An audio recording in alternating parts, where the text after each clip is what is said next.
All right, let's talk pets. They rule the internet, and if you have one, they probably rule your house. Yes, I'm talking about cats, and whilst they are small little creatures, they do take a big space in our hearts. And it's only fair that we give them the best love and care that we possibly can and that they deserve. And there's only one person who can tell us exactly how to do that. It's the ultra cool vet, Dr. Karin from Ultra Dog. Dr. Karin, great to connect with you. How are you this morning?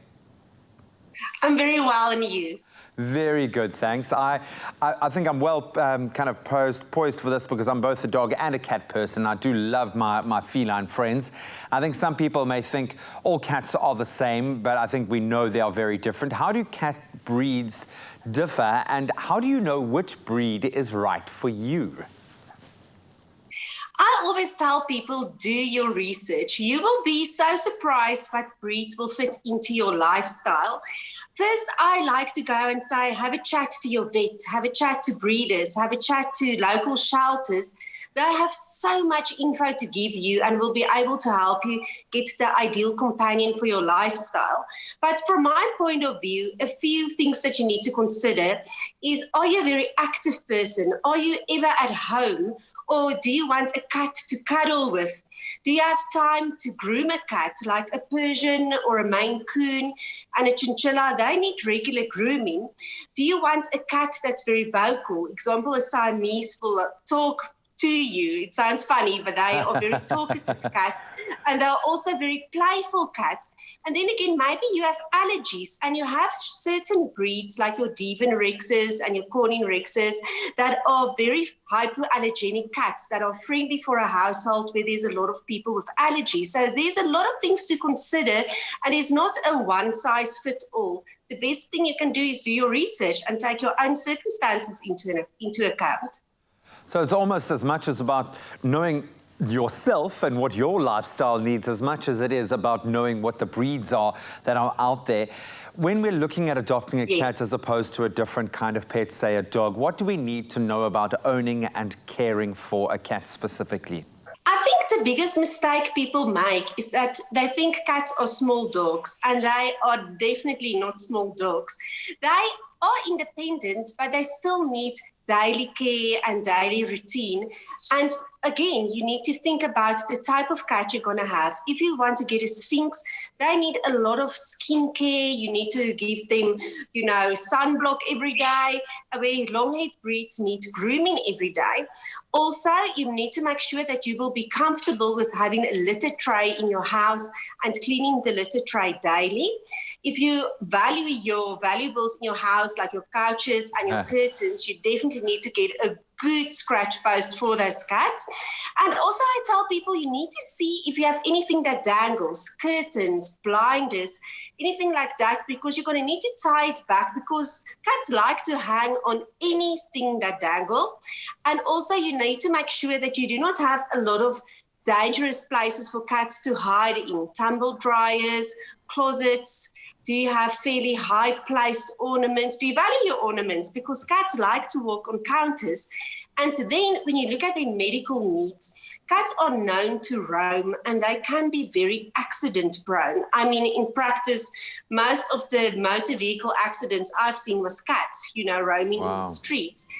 Then you need to consider, will you be able to keep them indoors or inside your yard?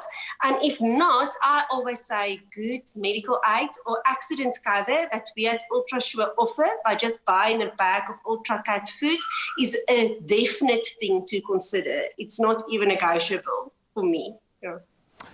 Then I suppose part of keeping them healthy is addressing their diets. What about cats' diets? How do we know what to feed our specific cat?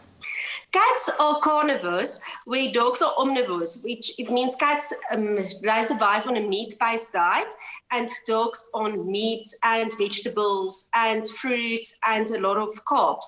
So you need to remember that with time, cats have evolved, so they cannot synthesize their own amino acids anymore.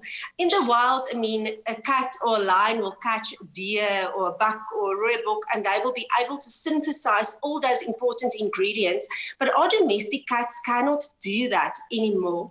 So it's very important to look what your diet contains. At Ultra Cat, we have added taurine. That is an essential amino acid which your domestic cats, they cannot synthesize it anymore. So they will not survive in the wild.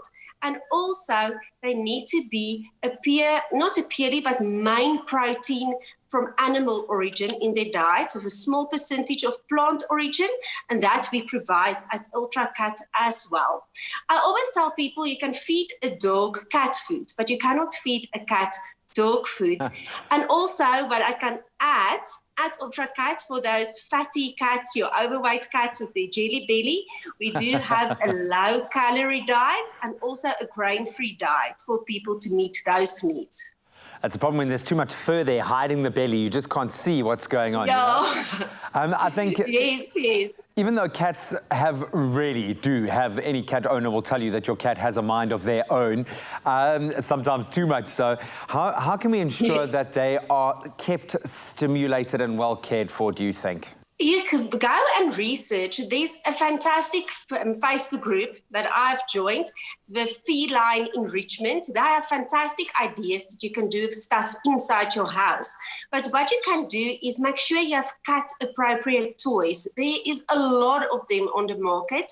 And try to alternate between toys. Also, go and focus on your cat's natural hunting instincts, for example. Use a laser light to play with them.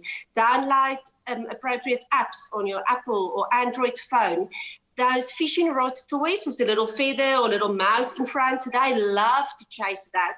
Then also you can maximize your space. I've seen a lot of cool ideas on Pinterest where people put on shelves on their walls for the cats to climb on and to be stimulated. A scratch post is a great way to stimulate them. And also, you can teach your cat to walk on a leash. There's a lot of cats that love it. For example, my Maine Coons, we've taught to walk on a leash, and they can walk with us. So it's a nice thing to do. Well, of course, a Maine Coon does kind of look like a small dog. They're so massive anyway. They're huge. They're huge. And I suppose lots of love. Even if the love is on their terms, lots of care and lots of love. Doctor, thank you so much. You are ultra cool. Thank you so much for putting in the hard yards for us so we can take better care of our pets, in this case, our most adored cats, our feline friends. Have a wonderful day. You too. So if you guys have any questions about your cat, you can engage directly with Dr. Karin on the Ultra Dog website under the Ask Dr. Karin section. Her knowledge base is astounding. Go and fire off any questions. She really will be able to help you out. And of course, you can get that resource at www.ultrapet.co.za.